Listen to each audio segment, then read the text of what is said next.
এ হলো রামায়ণের সময়কালের কথা। সেতু নির্মাণ করার কাজ চলছিল। সমস্ত বানর সেনা এই কাজে নিযুক্ত হয়েছিলেন। বড় বড় পাথর তুলে নিয়ে এই বানর সেনা সমুদ্রে ফেলছিলেন। এই কাজ চলছিল। এমন সময় ছোট্ট একটা কাঠবিড়ালি এলো। ছোট ছোট মাটির ডেলা হাতে নিয়ে সাগরের কাছে যাচ্ছিল আর বড় বড় পাথরের পাশে রেখে দিচ্ছিল। যথাসম্ভব সেখানে রেখে আসছিল। সারা দিন ধরে সে এই পরিশ্রম করেই যাচ্ছিল। এবার শ্রীরাম তার এই কাজ দেখতে পেলেন। সেই ছোট্ট কাঠবিড়ালিটিকে নিজের হাতে তুলে নিলেন এবং অত্যন্ত ভালোবেসে তার পিঠে হাত বুলিয়ে দিলেন। কথায় আছে যে কাঠবিড়ালির পিঠে যে দাগ আছে সেই 3টি দাগ এসেছে শ্রীরামচন্দ্রের 3 আঙুলের থেকে। যে কাজ আপনি করছেন তাতে সমস্ত শক্তি প্রয়োগ করুন। যতটা আপনার সামর্থ্য রয়েছে, যতটা আপনার প্রতিভা রয়েছে, সম্পূর্ণভাবে উৎসর্গ করে দিন। ঠিক এমনভাবে কর্ম করুন। সেই কাঠবিড়ালি কিন্তু তাই করেছিল। সেই জন্য শ্রীরামের সাথে সেও সেই কাহিনীতে অমর হয়ে গেছিল। সম্পূর্ণ শক্তি প্রয়োগ করুন, সম্পূর্ণ সামর্থ্যের সাথে কর্ম করুন, কারণ এটাই হলো শ্রেষ্ঠ পথ কোনো কর্ম করার। আসুন আমার সাথে ভালোবেসে বলুন, রাধা রাধা। এই সংসারে যখন সাফল্যের পথে আপনি অগ্রসর হবেন, তখন আপনার পরিশ্রম, একাগ্রতা, সাহসের সাথে সাথে সমাজের মানসিকতাও সহ্য করতে হবে। প্রত্যেক ব্যক্তি কিছু না কিছু ভাবেন, কিছু না কিছু বলেন। কিছু মানুষ এমন আছেন যারা ভাববেন যে আপনি কিছুই করতে পারবেন না। তারা আপনার নিন্দা করবেন, আর এই নিন্দার কথা ভেবেই আমরা ভয়ভীত হয়ে পড়ি। সেই কারণে নিজেদের আশা, নিজেদের বিশ্বাস হারিয়ে ফেলি। এবার যদি সেই নিন্দার ভয়ে আমরা লক্ষ্যচ্যুত হই, তাহলে সেটা অনুচিত। সেই জন্য জীবনে শুধু পরিশ্রম করতে থাকুন, সামনে এগোতে থাকুন। যেই দিন আপনি আপনার লক্ষ্য লাভ করবেন, সেই প্রত্যেক ব্যক্তি যারা নিন্দা করছিলেন তাদের দৃষ্টি আপনা থেকেই পাল্টে যাবে, ঠিক কিনা? এই সংসারকে যা প্রাণ চায় তাই বলতে দিন। যদি আপনি কারোর কথা শুনতে চান, তাহলে নিজের অন্তরের কথা শুনুন। সেটাই আপনাকে উচিত পথে নিয়ে যাবে। সামনে অগ্রসর হতে থাকুন, পরিশ্রম করুন।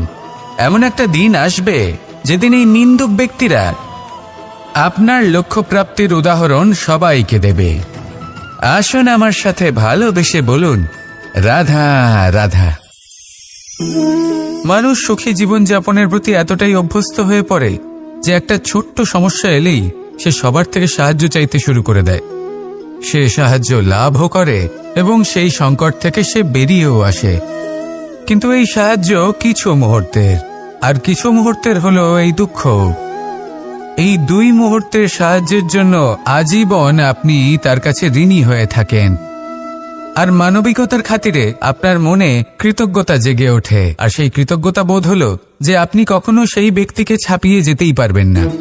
সেই জন্য জীবনে সবসময় চেষ্টা করবেন নিজেকে প্রস্তুত রাখতে। সেই সব সমস্যার জন্য, সেই সব বাধার জন্য যেগুলো আপনার জীবনে আসতে পারে। ততক্ষণ সাহায্য চাইবেন না যতক্ষণ না অন্য কোনো পথ না থাকছে। সাহায্য চাওয়া অনুচিত নয়, কিন্তু সাহায্য চাইলে এবং সাহায্য পেলে আপনি আজীবন কৃতজ্ঞ এবং ঋণী হয়ে থাকবেন। আর তারপর একদিন আপনি পরিবর্তন দেখতে পাবেন যে কিভাবে আপনি ছোট ছোট সমস্যার জন্য সাহায্য না চেয়ে বড় বড় সমস্যার সম্মুখীন হতে প্রস্তুত হয়ে গেছেন। এটাই হলো সংসারের নীতি। এটাই পালন করুন আর আমার সাথে ভালোবেসে বলুন, রাধা রাধা। এমন অনেক মানুষ আছেন যারা আমাকে ভগবানের পরিভাষা জানতে চান, যে ভগবান আসলে কি, তিনি কেমন। এবার দেখুন, ভগবান হোক বা আপনার স্বপ্ন হোক বা আপনার লক্ষ্য হোক না কেন, সেই লক্ষ্য তখনই পূর্ণ হয়, তখনই তাকে লাভ করা সম্ভব যখন আপনার দৃষ্টিভঙ্গি মঙ্গলময় হয়। যখন আপনি নিজে মনে করবেন যে আমি যেটা পেতে চাইছি তা শুভ। উদাহরণস্বরূপ, কোনো পাখিকে দেখুন, সে গাছের ডালে বসে এবং সেখানেই বিশ্রাম করে, কিন্তু পড়ে না। কেন? কারণ ওর বিশ্বাস যে যে শাখার উপরে ও বসে আছে সেটাই হলো ওর বাসস্থান। যদি আপনি বিশ্বাস করেন তাহলে আপনি পাথরের মধ্যেও ভগবান দর্শন করতে পারবেন, আর যদি বিশ্বাস না থাকে তাহলে যদি ভগবান সামনে দাঁড়িয়েও থাকে তবেও আপনার বিশ্বাস হবে না। তাই বিশ্বাস করতে শিখুন। এই বিশ্বাসের আধারেই আপনি সেই সব কিছু পাবেন যা আপনি পেতে চাইছেন। আসুন আমার সাথে ভালোবেসে বলুন, রাধা রাধা। গুরু, যিনি পথ দেখান, আমাদের জীবনে অত্যন্ত গুরুত্বপূর্ণ, অত্যন্ত আবশ্যক। কিন্তু কিছু মানুষ মনে করেন যে গুরুর কোনো প্রয়োজন নেই, কারণ এই সমগ্র জ্ঞান মানুষের অন্তরেই নিহিত রয়েছে। এবার প্রশ্ন এটাই, যদি সমস্ত জ্ঞান মানুষের অন্তরে নিহিত থাকে তাহলে গুরুর কি প্রয়োজন? আর যারা আজ পর্যন্ত গুরুকে মেনে এসেছেন তারা কি অনুচিত করেছেন? এর উত্তর আমি আপনাকে দেব একটা উদাহরণ দ্বারা। একটা কাঠ যা জ্বলনশীল, জ্বলনের ঊর্জা তার অন্তরে নিহিত রয়েছে, কিন্তু তার জ্বলনের জন্য বাইরে থেকে একটা অনুঘটকের প্রয়োজন হয়। এই অনুঘটকই হলেন আপনার গুরু। উত্তাপ যা একটা কাঠকে জ্বালাতে পারে, সেই উত্তাপ হলো গুরুর প্রচেষ্টা। যদি সেই গুরুই না থাকে, তার প্রচেষ্টাই না থাকে, তাহলে সেই সমস্ত জ্ঞান যা মানুষের অন্তরে নিহিত তা ব্যর্থ হয়ে যাবে। যদি আপনার সাথে আপনার গুরু থাকেন, আপনার পথ প্রদর্শন করেন, আপনার অন্তরের জ্ঞানকে বাইরে নিয়ে আসতে পারেন, তাহলে তাকে সম্মান করুন। আর আমার সাথে ভালোবেসে বলুন, রাধা রাধা। মানুষ ছোট হোক বা বড়, রাজা হোক বা দরিদ্র, সমস্ত মানুষের মধ্যে একটা সামঞ্জস্য থাকে। সমস্ত মানুষের কাছে তার প্রশংসা অত্যন্ত গুরুত্বপূর্ণ। সে খুবই প্রসন্ন হয় যদি আপনি তার প্রশংসা করেন, কিন্তু আপনি যদি তাকে এটা বলেন যে এটা তোমার ভুল ছিল, তোমার কিছু খামতি ছিল, তখন সেটা সে মানতে রাজিই থাকে না। সব মানুষ এটা শুনতে পছন্দ করে যে সে যেটা করেছে সেটাই সর্বোত্তম। এবার আমি আপনাকে একটা কথা বলি, এই হলো নিন্দা, এই হলো প্রশংসা, আর এই হলো সত্য, যা সবার থেকে উচ্চস্থানীয়। সেই জন্য মানুষ আয়না দেখে। আয়না তাকে তার সৌন্দর্য দেখায় না, তাকে দেখায় যা সত্য, যাতে মানুষ আরো সুন্দর হওয়ার চেষ্টা করতে থাকে। তাই আয়না অত্যন্ত গুরুত্বপূর্ণ সত্যকে জানার জন্য। জীবনে নিন্দুকের মাহাত্ম্য প্রশংসকের মাহাত্ম্যের থেকে অনেক বেশি। কেন? কারণ তারা আপনাকে আপনার খামতি দেখায়, আপনার ভুলগুলো বুঝিয়ে দেয়, আপনাকে একটা সুযোগ দেয় নিজেকে শুধরে নিতে, নিজেকে আরো শ্রেষ্ঠ করে তুলতে, যা প্রশংসক করতে পারে না। তাই জীবনে যদি কখনো নিন্দা করা হয়, তাকে ভালোবেসে গ্রহণ করুন, ধন্যাত্মক রূপে গ্রহণ করুন। যদি নিজেকে কোনো শিক্ষা দেওয়া সম্ভব হয় তাহলে অবশ্যই দিন। দেখবেন মন প্রসন্ন হয়ে বলবে, রাধা রাধা। জীবনে কখনো সাফল্য আসে, আবার কখনো অসফলতা, কখনো আশা পাওয়া যায়, কখনো নিরাশা, কখনো জয় লাভ করি, আবার কখনো পরাজয়। এর পেছনের কারণটা জানা অত্যন্ত প্রয়োজনীয়। যদি আমি পরাজয়ের কথা বলি, যখনই আমরা পরাজয় লাভ করি আমরা ভাবতে থাকি যে এমন কেন হলো? আমাদের শত্রু কি বেশি শক্তিশালী ছিল, নাকি আমাদের নীতিতে কোনো খামতি ছিল?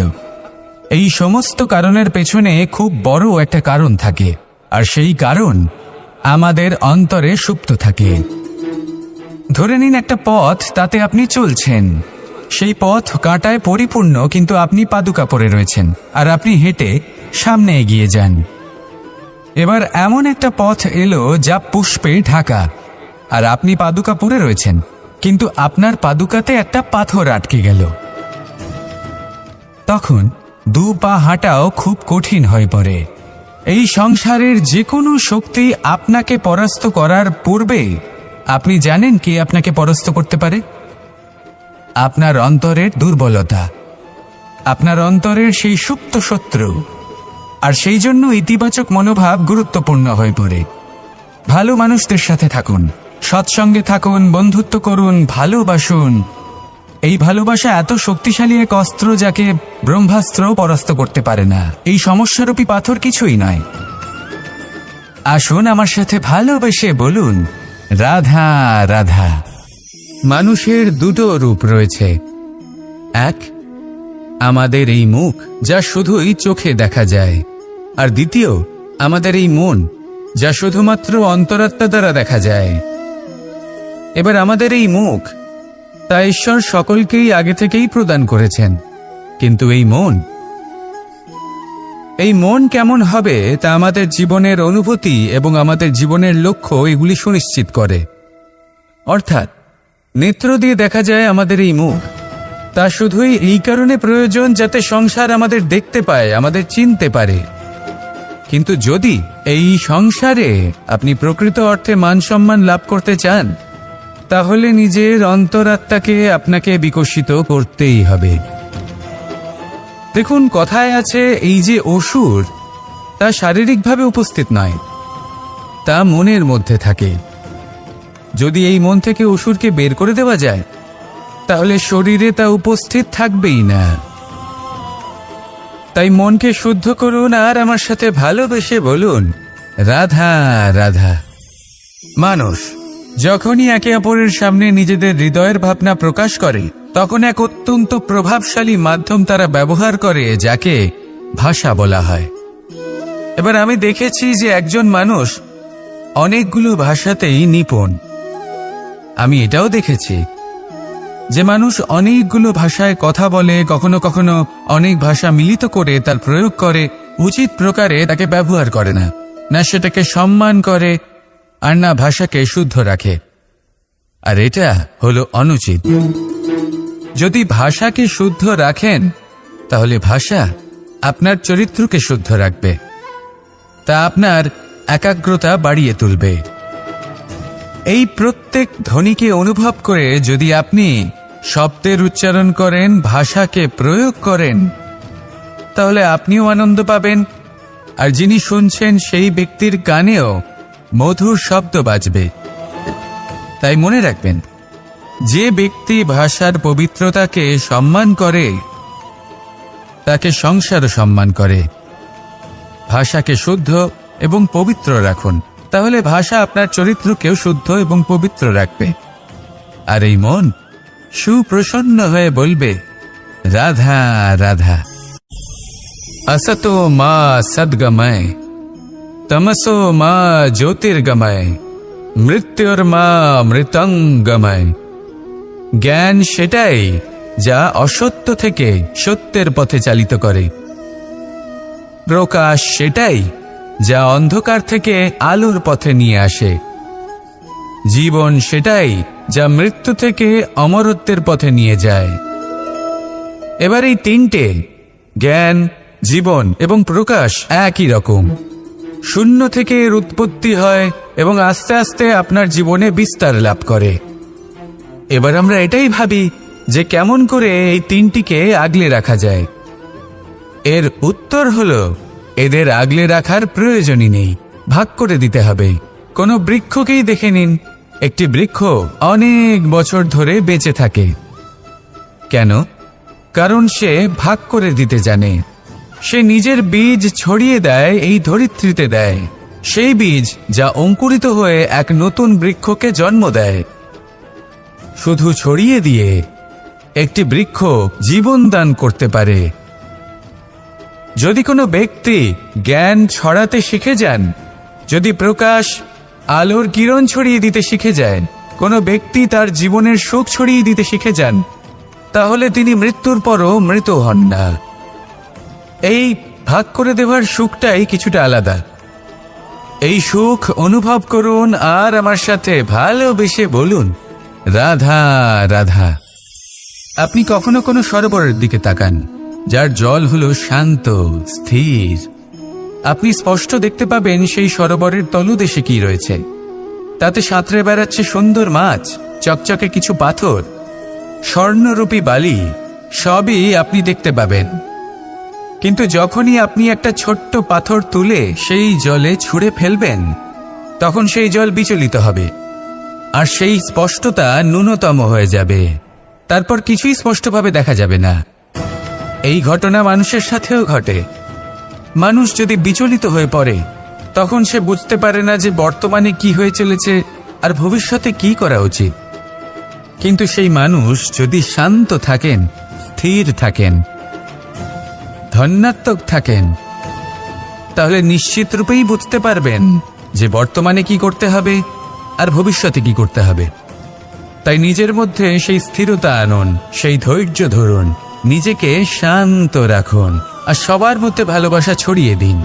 এই মন প্রসন্ন হয়ে বলবে, রাধা রাধা।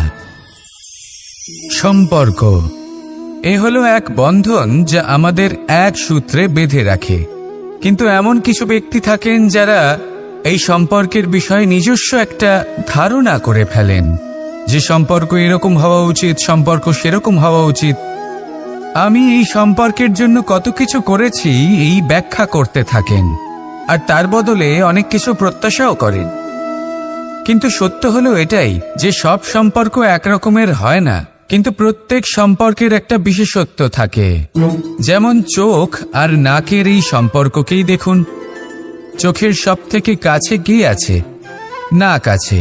কিন্তু এই চোখ দিয়ে এই নাককে আমরা দেখতেই পাই না। তবে কি ধরে নেব এই সম্পর্কের কোনো মূল্য নেই? এমনও নয়। ঠিক এইভাবেই যদি কোনো ব্যক্তি তার আবেগ আপনার কাছে ব্যক্ত করতে না পারেন বা প্রকট করতে না পারেন বা আপনাকে বোঝাতে না পারেন, তাহলে তার মানে এটা নয় যে তার সাথে আপনার সম্পর্কের তিক্ততা রয়েছে। এমনটা কখনোই নয়। শুধু চোখ আর নাকের এই সম্পর্কের মতোই হলো আমাদের জীবনে আমাদের আপনজনের সাথে সম্পর্ক। যদি কারোর ব্যবহার আপনার প্রতি অনুচিত হয় বা যদি কেউ অনুপস্থিত থেকে থাকে বা কেউ যদি আপনাকে বুঝতে না পারেন, তাহলে তার অর্থ এটা নয় যে আপনি সেই সম্পর্ক ভেঙে ফেলবেন। বুঝুন, আপনার জীবনে তার গুরুত্ব কোথায় আর তার জীবনে আপনার। সম্পর্ক গড়ে তুলুন, তাকে পালন করতে শিখুন, একসাথে মিলে চলুন। এই মন সুপ্রসন্ন হয়ে বলবে, রাধা রাধা। এই সমগ্র সংসারের সবথেকে গুরুত্বপূর্ণ ব্যক্তি কে? স্বয়ং আপনি। নিজের জন্য তো বটেই, তাই না? কারণ যখন আপনি জন্মগ্রহণ করেন, নিজের চোখ খোলেন, এই সংসারে আসেন, তখনই তো এই সংসারকে আপনি দেখতে পান, অনুভব করতে পারেন। এখানকার আবেগ, এখানকার মানুষজন তখন থেকেই অনুভব করেন। যদি আপনি না থাকেন, তাহলে এই সংসারের অস্তিত্ব আপনার কাছে শূন্যের সমান, তাই না? আপনি না থাকলে এই সংসারও আপনার কাছে নেই। এবার সবাই বলবেন যে এ তো সত্যি কথা। সেই অনুযায়ী তো আমার স্বার্থপর হওয়া উচিত, অহংকারী হওয়া উচিত, কারণ আমার কাছে আমিই তো সবকিছু। দৃষ্টিভঙ্গি পাল্টে দেখুন। আপনার কাছে সবথেকে বেশি গুরুত্বপূর্ণ ব্যক্তি কে? আপনি নিজেই। সেই মানুষটি কেমন হওয়া উচিত একটু ভেবে দেখুন। সবসময় সকলকে সাহায্য করুন, একসাথে মিলে পরিশ্রম করুন, সাহায্য করুন অন্যদেরকে। এটা অতি আবশ্যক। এবং তার থেকেও বেশি গুরুত্বপূর্ণ হলো এটাই যে আপনার মনে যেন কখনো এই বিষয়ে ভয় না থাকে যে আমি আমার প্রিয়জনদের, আমার কাছের মানুষগুলিকে হারিয়ে ফেলব। এই ভয় কখনোই মনের মধ্যে থাকা উচিত নয়। যদি ভয় থাকে তাহলে থাকুক এই বিষয়ে যে সকল মানুষ আমার জীবন থেকে, আমার থেকে দূরে চলে যাচ্ছেন, তাদের বাধা দিতে দিতে আমি যেন নিজেকেই না হারিয়ে ফেলি, নিজের অস্তিত্বকেই না হারিয়ে ফেলি, নিজের ব্যক্তিত্বকে, নিজের বিচারধারাকে, নিজের করুণার শক্তি না হারাই। তাহলে এই ভয় ত্যাগ করুন আর আমার সাথে ভালোবেসে বলুন, রাধা রাধা। এই ফল কি তা বলার কোনো প্রয়োজন নেই। এই ফল কতটা সুস্বাদু সেটাও বলার কোনো প্রয়োজন নেই। ধরুন এমন কোনো মানুষ আসলেন যিনি জানেন না এটা কোন ফল। তিনি এটা দেখে ভাববেন এ তো কাঁটার একটা গুচ্ছ মনে হচ্ছে, নিয়ে ফেলে দেবেন। সেখানে দ্বিতীয় কোনো ব্যক্তি যিনি বুঝদার, তিনি দেখবেন, ভাববেন যে প্রকৃতি এর গায়ে এত কাঁটা কেন দিয়েছে? অবশ্যই সুরক্ষার জন্য দিয়েছে, অর্থাৎ ভিতরে অবশ্যই অমূল্য কিছু রয়েছে।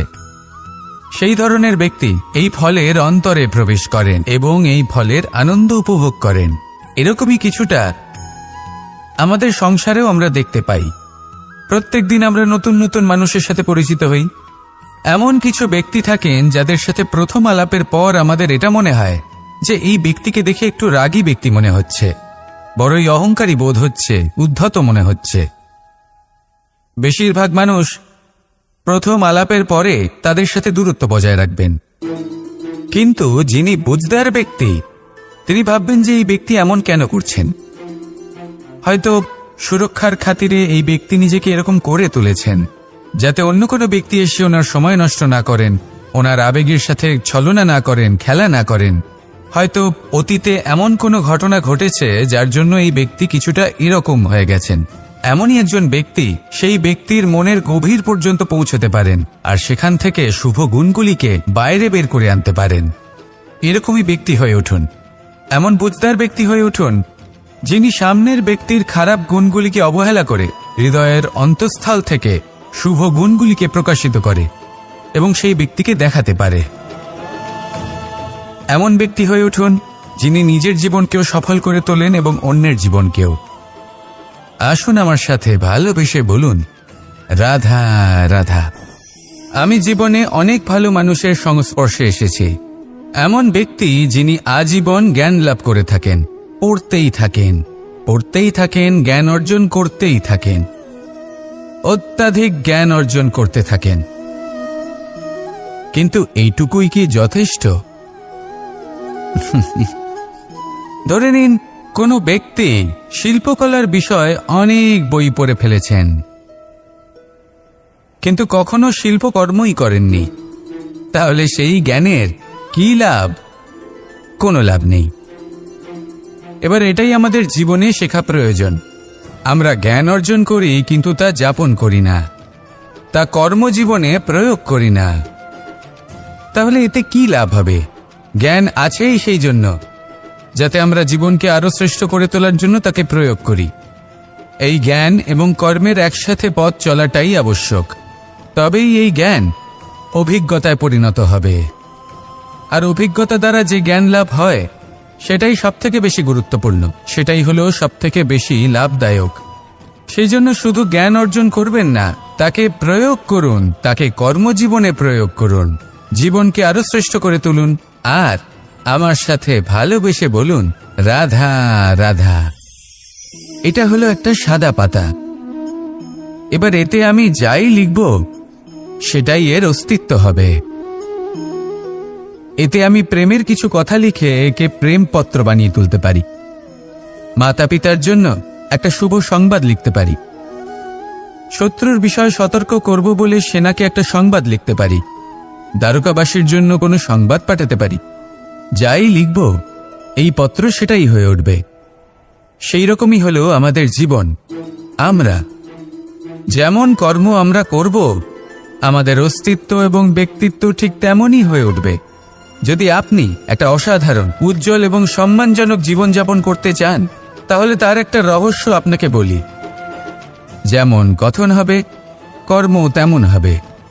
অর্থাৎ যতটুকু বলেছেন ততটুকুই করুন, আর যতটুকু করেছেন ততটুকুই বলুন। এই একটা নিয়ম যদি আপনারা পালন করেন, তাহলে এই সংসারের সমস্ত পণ্ডিত আপনাকে অবশ্যই সম্মান করবেন। তাহলে এটাই করুন আর আমার সাথে ভালোবেসে বলুন, রাধা রাধা। বিন্দু বিন্দু জলেই সাগর নির্মাণ হয়। এবার এই কথা আমরা সকলে জানি। আপনি কি এই কথাটা জানেন যে ছোট ছোট সুখের দ্বারাই বড় সুখ লাভ করা যায়? একজন বাবাকে দেখুন, সন্তানের জন্ম থেকে তার যুবক হওয়া পর্যন্ত তার সাথে ছোট ছোট সুখ যাপন করেন। এই ছোট ছোট সুখগুলি তাদের প্রেমের সম্পর্কে গভীরতা নিয়ে আসে এবং প্রেমের এই গভীরতা তাদের জীবনে বড় সুখ নিয়ে আসে। এটা ঠিক সেই রকম যেরকম বিশাল এক সমুদ্রে, গভীর এক সমুদ্রে অমূল্য রত্ন খুঁজে পাওয়া যায়। এটাও ঠিক সেই রকমই। সেই জন্য জীবনে বড় বড় সুখের খোঁজ করতে গিয়ে সময় নষ্ট করবেন না। এই যে ছোট ছোট সুখ আছে, এগুলোকে যাপন করা শুরু করুন। এগুলোর আনন্দ লাভ করুন, এগুলো নিয়ে উৎসব পালন করুন, প্রেমের গভীরতা বুঝুন আর এই গভীর প্রেমে মন নিমজ্জিত করুন। তারপরে দেখুন এই মন আর এই জীবন সুপ্রসন্ন হয়ে বলবে, রাধা রাধা। মানুষের জন্ম কখনো তার ভবিষ্যৎ নির্ধারণ করতে পারে না। হ্যাঁ, ওর জীবনযাত্রা অবশ্যই সুখময় হতে পারে, নির্ভর করে যে ও কোন পরিবারে জন্ম নিচ্ছে, তার পরিবার পরিজন কে হন, তার মাতা পিতা কে হন, তাকে কেমন শিক্ষা দেওয়া হয়েছে, কেমন ভাবে পালন করা হচ্ছে। সে কিন্তু কুপাত্রও হতে পারে, আবার সুপাত্রও হতে পারে। কিন্তু সে চলে যাওয়ার পর এই সংসার তাকে মনে রাখবে নাকি না, আর যদি মনেও রাখে তাহলে কিভাবে মনে রাখবে, সেটা নির্ভর করছে তার কর্ম এবং তার নির্বাচনের উপর। ঠিক যেমন বর্ষার এই জলের ফোঁটা যখন মেঘ থেকে ঝরে পড়ে, তখন তার এই নির্বাচন হলো গুরুত্বপূর্ণ, কারণ তার নির্বাচন তার উপর নির্ভর করছে তার ভবিষ্যৎ কেমন হবে। ঝিনুকের মুখে পড়লে মুক্ত হয়ে ওঠে, সাপের মুখে পড়লে বিষ, আর যদি কোনো পাতায় পড়ে তাহলে শিশিরে পরিণত হয়। তাহলে কর্ম এবং নির্বাচন দুটি জীবনে গুরুত্বপূর্ণ। এদের বিষয় বিশেষ যত্ন নেবেন এবং আমার সাথে ভালোবেসে বলবেন, রাধা রাধা। আমাদের সকলের কাছে বৃক্ষ অত্যন্ত প্রিয়। আমরা সর্বদাই চাই এই বৃক্ষ যেন সবুজ থাকে, ফুলে ফলে ভরে থাকে, আমাদের ছায়া প্রদান করে, তা যেন সুস্থ থাকে, আমাদের ফল প্রদান করে। আর সেই জন্য আমরা প্রতিদিন সেই বৃক্ষকে জল প্রদান করি।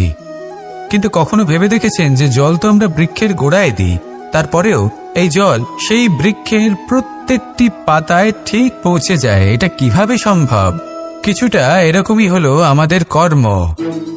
যদি এই পৃথিবীতে থেকে শুদ্ধ মনে সৎকর্ম করেন, এই কর্ম সোজা ঈশ্বরের কাছে গিয়ে পৌঁছয়।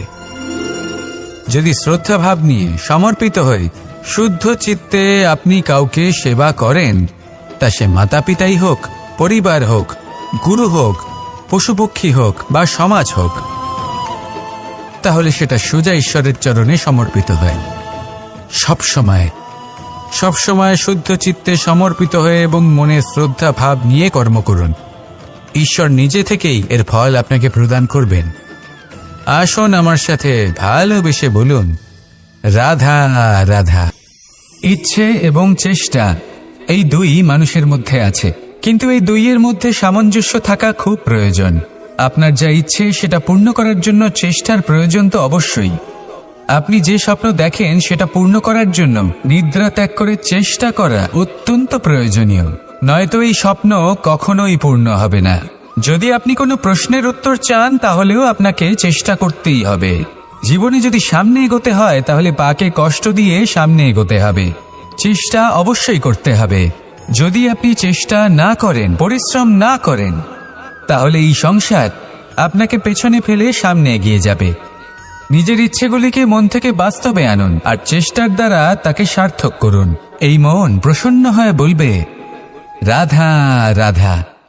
এ হলো রামায়ণের সময়কালের কথা। সেতু নির্মাণ করার কাজ চলছিল। সমস্ত বানর সেনা এই কাজে নিযুক্ত হয়েছিলেন। বড় বড় পাথর তুলে নিয়ে এই বানর সেনা সমুদ্রে ফেলছিলেন। এই কাজ চলছিল। এমন সময় ছোট্ট একটা কাঠবিড়ালি এলো। ছোট ছোট মাটির ডেলা হাতে নিয়ে সাগরের কাছে যাচ্ছিল আর বড় বড় পাথরের পাশে রেখে দিচ্ছিল, যথাসম্ভব সেখানে রেখে আসছিল। সারা দিন ধরে সে এই পরিশ্রম করেই যাচ্ছিল। এবার শ্রীরাম তার এই কাজ দেখতে পেলেন। সেই ছোট্ট কাঠবিড়ালিটিকে নিজের হাতে তুলে নিলেন এবং অত্যন্ত ভালোবেসে তার পিঠে হাত বুলিয়ে দিলেন। কথায় আছে যে কাঠবিড়ালির পিঠে যে দাগ আছে সেই 3টি দাগ এসেছে শ্রীরামচন্দ্রের 3 আঙুলের থেকে। যে কাজ আপনি করছেন তাতে সমস্ত শক্তি প্রয়োগ করুন, যতটা আপনার সামর্থ্য রয়েছে, যতটা আপনার প্রতিভা রয়েছে, সম্পূর্ণভাবে উৎসর্গ করে দিন। ঠিক এমনভাবে কর্ম করুন। সেই কাঠবিড়ালি কিন্তু তাই করেছিল। সেই জন্য শ্রীরামের সাথে সেও সেই কাহিনীতে অমর হয়ে গেছিল। সম্পূর্ণ শক্তি প্রয়োগ করুন, সম্পূর্ণ সামর্থ্যের সাথে কর্ম করুন, কারণ এটাই হলো শ্রেষ্ঠ পথ কোনো কর্ম করার। আসুন আমার সাথে ভালোবেসে বলুন, রাধা রাধা। এই সংসারে যখন সাফল্যের পথে আপনি অগ্রসর হবেন, তখন আপনার পরিশ্রম, একাগ্রতা, সাহসের সাথে সাথে সমাজের মানসিকতাও সহ্য করতে হবে। প্রত্যেক ব্যক্তি কিছু না কিছু ভাবেন, কিছু না কিছু বলেন। কিছু মানুষ এমন আছেন যারা ভাববেন যে আপনি কিছুই করতে পারবেন না, তারা আপনার নিন্দা করবেন। আর এই নিন্দার কথা ভেবেই আমরা ভয়ভীত হয়ে পড়ি। সেই কারণে নিজেদের আশা, নিজেদের বিশ্বাস হারিয়ে ফেলি। এবার যদি সেই নিন্দার ভয়ে আমরা লক্ষ্যচ্যুত হই, তাহলে সেটা অনুচিত। সেই জন্য জীবনে শুধু পরিশ্রম করতে থাকুন, সামনে এগোতে থাকুন। যেই দিন আপনি আপনার লক্ষ্য লাভ করবেন, সেই প্রত্যেক ব্যক্তি যারা নিন্দা করছিলেন তাদের দৃষ্টি আপনা থেকেই পাল্টে যাবে, ঠিক কিনা? এই সংসারকে যা প্রাণ চায় তাই বলতে দিন। যদি আপনি কারোর কথা শুনতে চান, তাহলে নিজের অন্তরের কথা শুনুন। সেটাই আপনাকে উচিত পথে নিয়ে যাবে। সামনে অগ্রসর হতে থাকুন, পরিশ্রম করুন। এমন একটা দিন আসবে যেদিন এই নিন্দুক ব্যক্তিরা আপনার লক্ষ্য প্রাপ্তির উদাহরণ সবাইকে দেবে। আসুন আমার সাথে ভালোবেসে বলুন, রাধা রাধা। মানুষ সুখী জীবনযাপনের প্রতি এতটাই অভ্যস্ত হয়ে পড়ে যে একটা ছোট্ট সমস্যা এলেই সে সবার থেকে সাহায্য চাইতে শুরু করে দেয়। সে সাহায্য লাভও করে এবং সেই সংকট থেকে সে বেরিয়েও আসে। কিন্তু এই সাহায্য কিছু মুহূর্তের, আর কিছু মুহূর্তের হলো এই দুঃখ। এই 2 মুহূর্তের সাহায্যের জন্য আজীবন আপনি তার কাছে ঋণী হয়ে থাকেন। আর মানবিকতার খাতিরে আপনার মনে কৃতজ্ঞতা জেগে ওঠে। আর সেই কৃতজ্ঞতা বোধ হলো যে আপনি কখনো সেই ব্যক্তিকে ছাপিয়ে যেতেই পারবেন না। সেই জন্য জীবনে সবসময় চেষ্টা করবেন নিজেকে প্রস্তুত রাখতে সেই সব সমস্যার জন্য, সেই সব বাধার জন্য যেগুলো আপনার জীবনে আসতে পারে। ততক্ষণ সাহায্য চাইবেন না যতক্ষণ না অন্য কোনো পথ না থাকছে। সাহায্য চাওয়া অনুচিত নয়, কিন্তু সাহায্য চাইলে এবং সাহায্য পেলে আপনি আজীবন কৃতজ্ঞ এবং ঋণী হয়ে থাকবেন। আর তারপর একদিন আপনি পরিবর্তন দেখতে পাবেন যে কিভাবে আপনি ছোট ছোট সমস্যার জন্য সাহায্য না চেয়ে বড় বড় সমস্যার সম্মুখীন হতে প্রস্তুত হয়ে গেছেন। এটাই হলো সংসারের নীতি। এটাই পালন করুন আর আমার সাথে ভালোবেসে বলুন, রাধা রাধা।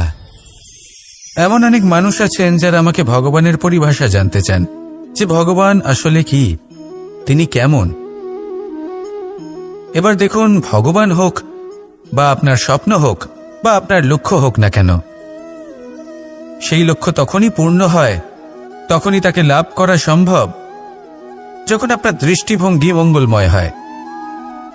যখন আপনি নিজে মনে করবেন যে আমি যেটা পেতে চাইছি তা শুভ। উদাহরণস্বরূপ, কোনো পাখিকে দেখুন, সে গাছের ডালে বসে এবং সেখানেই বিশ্রাম করে, কিন্তু পড়ে না। কেন? কারণ ওর বিশ্বাস যে যে শাখার উপরে ও বসে আছে সেটাই হলো ওর বাসস্থান। যদি আপনি বিশ্বাস করেন তাহলে আপনি পাথরের মধ্যেও ভগবান দর্শন করতে পারবেন। আর যদি বিশ্বাস না থাকে, তাহলে যদি ভগবান সামনে দাঁড়িয়েও থাকে তবেও আপনার বিশ্বাস হবে না। তাই বিশ্বাস করতে শিখুন। এই বিশ্বাসের আধারেই আপনি সেই সব কিছু পাবেন যা আপনি পেতে চাইছেন। আসুন আমার সাথে ভালোবেসে বলুন, রাধা রাধা। গুরু, যিনি পথ দেখান, আমাদের জীবনে অত্যন্ত গুরুত্বপূর্ণ, অত্যন্ত আবশ্যক। কিন্তু কিছু মানুষ মনে করেন যে গুরুর কোনো প্রয়োজন নেই, কারণ এই সমগ্র জ্ঞান মানুষের অন্তরেই নিহিত রয়েছে। এবার প্রশ্ন এটাই, যদি সমস্ত জ্ঞান মানুষের অন্তরে নিহিত থাকে তাহলে গুরুর কি প্রয়োজন? আর যারা আজ পর্যন্ত গুরুকে মেনে এসেছেন তারা কি অনুচিত করেছেন? এর উত্তর আমি আপনাকে দেব একটা উদাহরণ দ্বারা। একটা কাঠ যা জ্বলনশীল, জ্বলনের ঊর্জা তার অন্তরে নিহিত রয়েছে, কিন্তু তার জ্বলনের জন্য বাইরে থেকে একটা অনুঘটকের প্রয়োজন হয়। এই অনুঘটকই হলেন আপনার গুরু। উত্তাপ যা একটা কাঠকে জ্বালাতে পারে, সেই উত্তাপ হলো গুরুর প্রচেষ্টা। যদি সেই গুরুই না থাকে, তার প্রচেষ্টাই না থাকে, তাহলে সেই সমস্ত জ্ঞান যা মানুষের অন্তরে নিহিত তা ব্যর্থ হয়ে যাবে। যদি আপনার সাথে আপনার গুরু থাকেন, আপনার পথ প্রদর্শন করেন, আপনার অন্তরের জ্ঞানকে বাইরে নিয়ে আসতে পারেন, তাহলে তাকে সম্মান করুন আর আমার সাথে ভালোবেসে বলুন, রাধা রাধা। মানুষ ছোট হোক বা বড়, রাজা হোক বা দরিদ্র, সমস্ত মানুষের মধ্যে একটা সামঞ্জস্য থাকে। সমস্ত মানুষের কাছে তার প্রশংসা অত্যন্ত গুরুত্বপূর্ণ। সে খুবই প্রসন্ন হয় যদি আপনি তার প্রশংসা করেন, কিন্তু আপনি যদি তাকে এটা বলেন যে এটা তোমার ভুল ছিল, তোমার কিছু খামতি ছিল, তখন সেটা সে মানতে রাজিই থাকে না।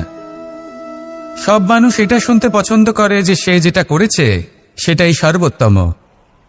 এবার আমি আপনাকে একটা কথা বলি, এই হলো নিন্দা, এই হলো প্রশংসা, আর এই হলো সত্য, যা সবার থেকে উচ্চস্থানীয়। সেই জন্য মানুষ আয়না দেখে। আয়না তাকে তার সৌন্দর্য দেখায় না, তাকে দেখায় যা সত্য, যাতে মানুষ আরো সুন্দর হওয়ার চেষ্টা করতে থাকে।